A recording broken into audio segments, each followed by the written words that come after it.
नमस्कार दोस्तों, स्वागत है आपका ऑनलाइन के इस प्लेटफॉर्म पर। रोजाना 10 क्वेश्चन सुबह 7 बजे मैं लेकर हाजिर हूं। तो शुरू करते हैं अपनी क्लास। और क्लास शुरू करने से पहले आपके लिए एक न्यूज। राजस्थान कृषि पर्यवेक्षक की तैयारी करने वालों के लिए एक बैच शुरू हुआ है। 21 जुलाई से live and recorded class, E book, PDF और ब्लैक बुक, कंप्लीट टेस्ट और डाउट सेशन के साथ, जिसमें आपके अधिक जानकारी के लिए संपर्क कर सकते हैं दिए गए नंबर पर। जो बेहतरीन तैयारी करना चाहते हैं, बेहतरीन टीम से जुड़ना चाहते हैं, तो आज ही जुड़िए संकल्प और जॉबनेट कोचिंग संस्थान श्री गंगानगर। केंद्रीय वन मंत्री भूपेंद्र यादव ने जिम्बाब्वे में आयोजित रामसर कोप 15 में भारत का प्रतिनिधित्व करते हुए अलवर जिले की किस झील को रामसर साइट घोषित किए जाने का प्रस्ताव रखा है। पहला क्वेश्चन आता है हमारा, केंद्रीय वन मंत्री कौन है? तो केंद्रीय वन मंत्री हैं भूपेंद्र यादव जी। इन्होंने किस देश में आयोजित? जिम्बाब्वे में आयोजित कौन सा? रामसर कोपे 15 सम्मेलन। और इसमें किया भारत का प्रतिनिधित्व। और भारत का प्रतिनिधित्व करते हुए हमारे राजस्थान में एक झील आता है अलवर, और अलवर जिले के अंतर्गत आती है एक झील, और उस झील को रामसर साइट घोषित करने के लिए जो है वो प्रस्ताव रखा है। और इस झील का नाम आता है सिल्लीसेड झील। कौन सी? सिल्लीसेड झील। तो सिल्लीसेड झील अगर हम बात करें तो ये आती है हमारे राजस्थान के अंतर्गत अलवर जिले में। और सिल्लीसेड झील अलवर के अंतर्गत है, जिसको रामसर साइट घोषित किए जाने के लिए प्रस्ताव पेश किया है। हमारे भारत की बात करें तो भारत के अंतर्गत टोटल रामसर साइट कितनी है? तो 91 यानी 91। और 91 रामसर स्थलों के साथ भारत अब एशिया में टॉप पर है। तो एशिया में सबसे ज्यादा रामसर स्थल अगर पूछे किस देश में है, तो अपने भारत में। टोटल कितनी है? 91। अभी कुछ समय पहले अपने राजस्थान के अंतर्गत जो है वो दो स्थान आते हैं। एक आता है फलोदी जिला, और फलोदी का है खिंचन, और दूसरा उदयपुर, और उदयपुर जिले में है मैनार। इन दोनों को रामसर स्थल जो है वो घोषित किया गया था। तो हमारे राजस्थान के अंतर्गत रामसर साइट की अगर हम बात करें तो खिंचन जो फलोदी में, और मैनार उदयपुर, इन दोनों को अभी कुछ समय पहले रामसर स्थल घोषित किया। अन्य तथ्यों की बात करें तो 2 फरवरी 1971, सबको पता है 2 फरवरी 1971, और ईरान में एक रामसर शहर, लेकिन पूछा जा सकता है किस तट पर?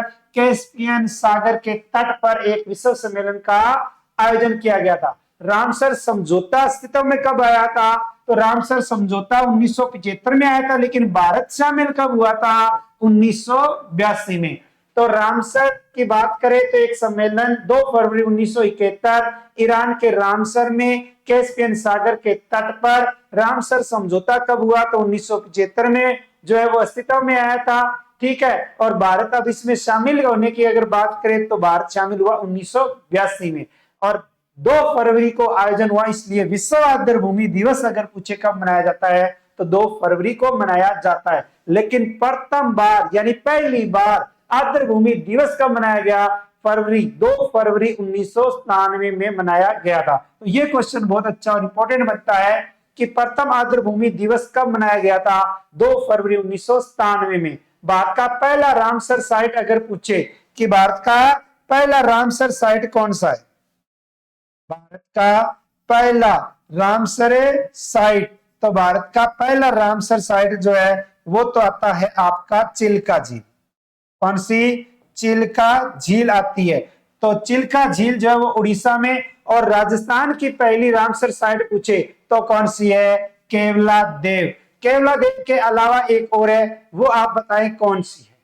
तो रामसर स्थल शहर 2 फरवरी 1971 कैस्पियन तट पर एक सम्मेलन रामसर समझौता अस्तित्व में 1975, भारत 1982 में शामिल, विश्व आर्द्र भूमि दिवस 2 फरवरी, प्रथम आर्द्र भूमि दिवस 2 फरवरी 1997, भारत का पहला रामसर साइट चिल्का झील, और राजस्थान में केवला देव। दूसरी कौन सी है वो आपको बताना है। नेक्स्ट 7 अगस्त 2025, 7 अगस्त 2025 को राज्य स्तरीय संस्कृत विद्वत सम्मान समारोह में संस्कृत साधना शिखर सम्मान किसे दिया जाएगा?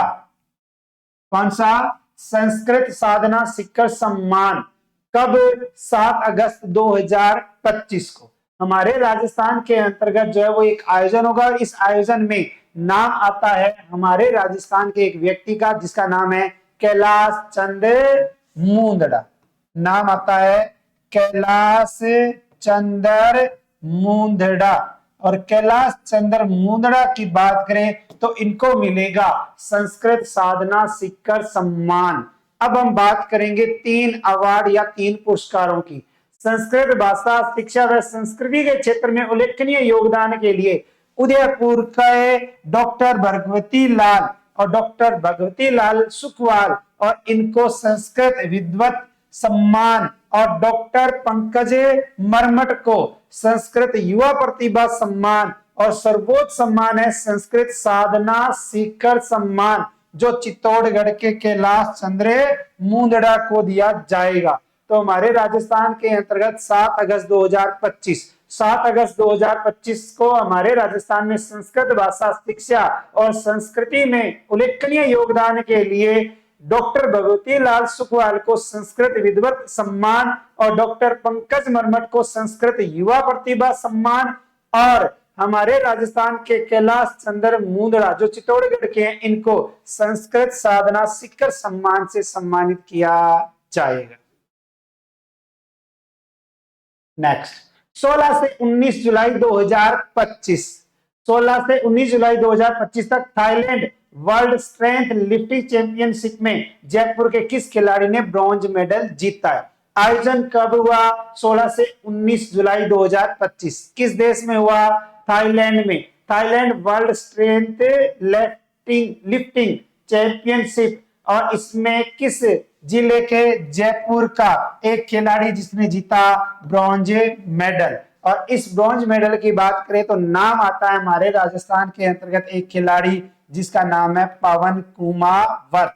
और पवन कुमावत की बात करें तो उन्होंने यह सफलता 76 किलो कैटेगरी में इंक्लाइन बेंच प्रेस स्पर्धा में 125 किलो वजन उठाकर हासिल की है। तो पवन कुमावत का संबंध अगर देखें तो राजस्थान के जयपुर से है। कौन सा मेडल जीता? तो ब्रॉन्ज मेडल जीता है। किस देश के अंतर्गत? Thailand world strength lifting championship में। कितने केजी भार वर्ग में? 76 केजी कैटेगरी के अंतर्गत। और वजन कितना उठाया? 125 केजी वजन उठाया। नेक्स्ट केंद्रीय नवीन एवं नवीकरण ऊर्जा मंत्री हैं प्रहलाद जोशी। इन्होंने फलोदी जिले में 435 मेगावाट की किस सौर परियोजना का उद्घाटन किया है? केंद्रीय नवीन एवं नवीनीकरण ऊर्जा मंत्री हैं, उनका नाम है प्रहलाद जोशी, जिन्होंने हमारे राजस्थान के अंतर्गत एक नवीन जिले का नाम आता है फलोदी जिले में 435 मेगावाट की सौर परियोजना का क्या किया है? उद्घाटन किया है, शिलान्यास किया है। तो इस 435 मेगावाट के बारे में पूछा जा सकता है, जो आती है आपकी गोरबिया सौर ऊर्जा परियोजना। कौन सी? गोरबिया सौर ऊर्जा परियोजना। तो गोरबिया सौर ऊर्जा परियोजना जो है वो राजस्थान के अकॉर्डिंग किस जिले में है? फलोदी जिले में। कितने मेगावाट है? 435 मेगावाट। गोरबिया परियोजना जेलेंस्का इंडिया द्वारा विकसित की गई है। तो पूछा जा सकता है कि फलोदी जिले में 435 मेगावाट की गोरबिया सौर ऊर्जा परियोजना किसके द्वारा विकसित है? जेलेंस्का इंडिया के द्वारा। और यह परियोजना 1250 एकड़ में फैली हुई है और भारतीय सौर ऊर्जा निगम के साथ 25 साल के विद्युत क्रय समझौते पर समर्थित है। नेक्स्ट राजस्थान स्वास्थ्य विज्ञान विश्वविद्यालय। राजस्थान के अंतर्गत एक विश्वविद्यालय जिसका नाम आता है राजस्थान स्वास्थ्य विज्ञान विश्वविद्यालय। और किस फाउंडेशन के बीच समझौते के तहत डिजिटल फाउंडेशन कोर्स शुरू किया जाएगा या शुरू होगा? बंबई की अगर हम बात करें तो उसके अकॉर्डिंग एक आता है फाउंडेशन और ये फाउंडेशन आता है आपका कोइटा। कौन सा?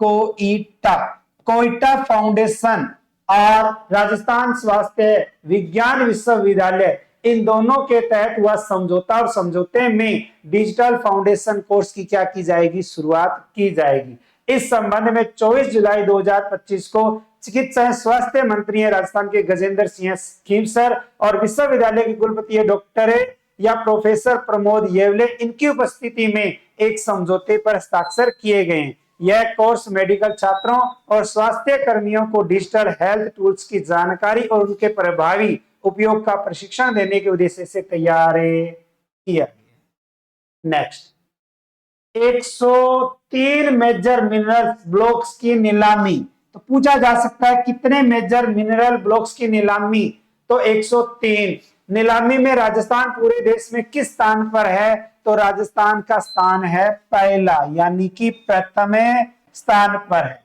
प्रथम स्थान पर है राजस्थान। कितने मेजर मिनरल ब्लॉक्स की नीलामी के तहत, तो 103।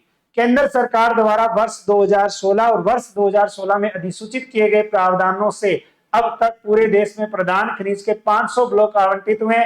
इनमें से राजस्थान में ही देश के 20% से अधिक यानी 103 ब्लॉक आवंटित हुए हैं। तो अगर पूछे कि कितने मेजर मिनरल ब्लॉक्स की नीलामी में राजस्थान पूरे देश में प्रथम या शीर्ष स्थान पर है, तो 103, और 103 मेजर मिनरल ब्लॉक्स की नीलामी के तहत राजस्थान का देश में कौन सा स्थान है, तो पहला। नेक्स्ट, राजस्थान में मुख्यमंत्री अवधि पार ब्याज राहत एक मुश्त समझौता में किस प्राथमिक सहकारी भूमि विकास बैंक ने प्रथम स्थान हासिल किया है।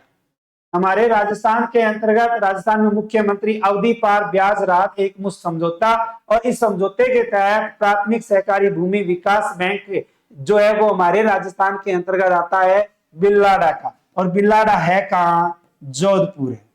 बिल्लाडा कहाँ है, जोधपुर। और बिल्लाडा जोधपुर ने जो है वो प्रथम यानी कि शीर्ष स्थान हासिल किया।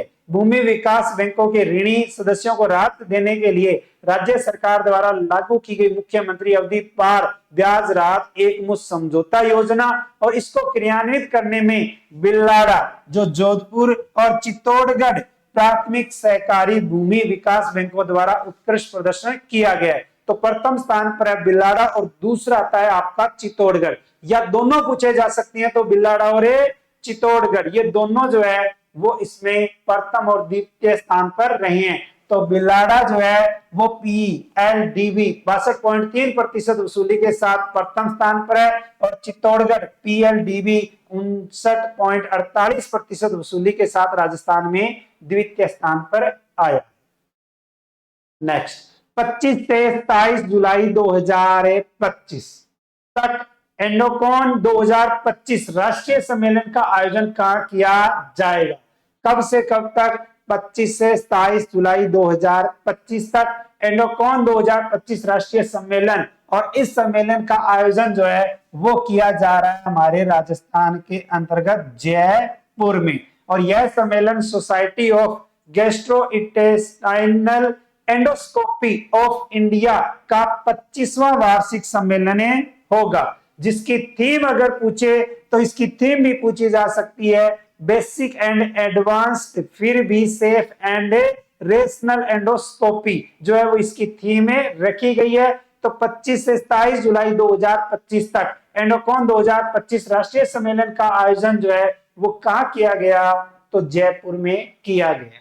नेक्स्ट, मलेशिया में आयोजित, आयोजन किस देश में, मलेशिया में आयोजित विश्व प्रसिद्ध ओशियन मैन प्रतियोगिता में राजस्थान के जोधपुर जिले के किस युवा ने 10 किलोमीटर तैराकी में खिताब जीता है। राजस्थान के अंतर्गत एक जिला का नाम आता है जोधपुर, जोधपुर में एक तैराक जिसका नाम आता है संदीप टाक,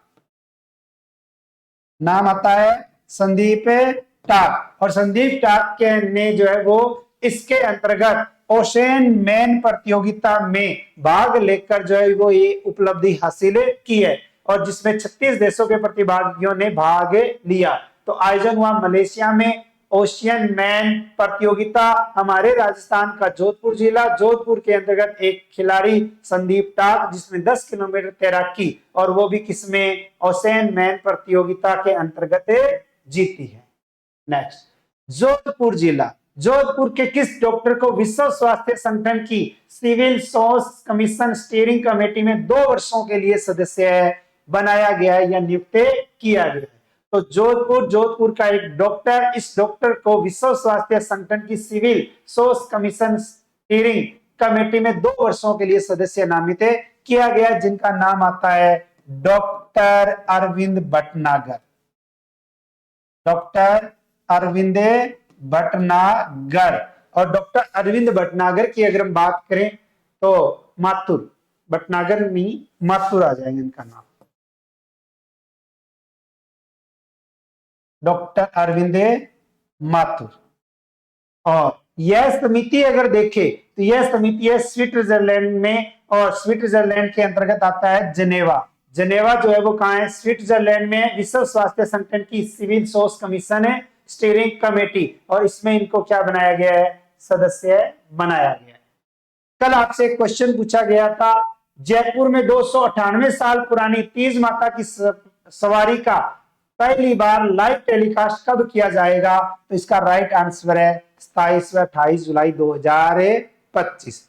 बाकी आपको बता देता हूं कि क्लास जो रोजाना सुबह 7 बजे ही रहेगी। जो इस YouTube चैनल पे पहली बार आए वो चैनल को सब्सक्राइब, जो वीडियो देख रहा है वीडियो को लाइक और कमेंट करना ना भूलें, ठीक है ना। तो अपने दोस्तों के साथ भी शेयर किया करें।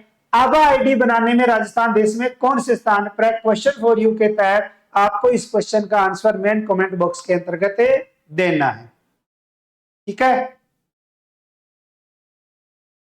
इसके अलावा ऑनलाइन और ऑफलाइन रीट मेंस की तैयारी करने वाले अगर कोई हैं तो क्लासरूम से लाइव बैच जो है वो 5 अगस्त से शुरू होगा। 21 बुकलेट जो है इसमें फ्री मिलने वाली है। ज्यादा जानकारी के लिए 86969121 पर संपर्क कर सकते हैं। और रीट मुख्य परीक्षा की जो बुकलेट है वो आपको मार्केट में सभी बुक स्टोर पर उपलब्ध है। और इसके अलावा पीटीए ग्रेड सेकेंड 29 जुलाई से, और स्कूल व्याख्याता फर्स्ट ग्रेड प्रथम पेपर 29 जुलाई से, और ग्रेड सेकेंड शिक्षक भर्ती की अगर हम बात करें तो इसका भी बैच जो है वो 29 जुलाई से शुरू होने वाला है। ऑनलाइन और ऑफलाइन ज्यादा जानकारी के लिए दिए गए नंबर पर आप संपर्क कर सकते हैं। और इसके अलावा मार्केट में आपको जो है वो ये बुक मिल जाएगी। तो बेहतरीन तैयारी करते रहिए, रोजाना ये क्लास लगाते रहिए। मिलते हैं कल नए 10 क्वेश्चनों के साथ। तब तक राधे राधे, जय श्री कृष्णा, जय श्री श्याम। मिलते हैं कल नए 10 क्वेश्चनों के साथ। शुभ दिन, जय हिंद, जय भारत।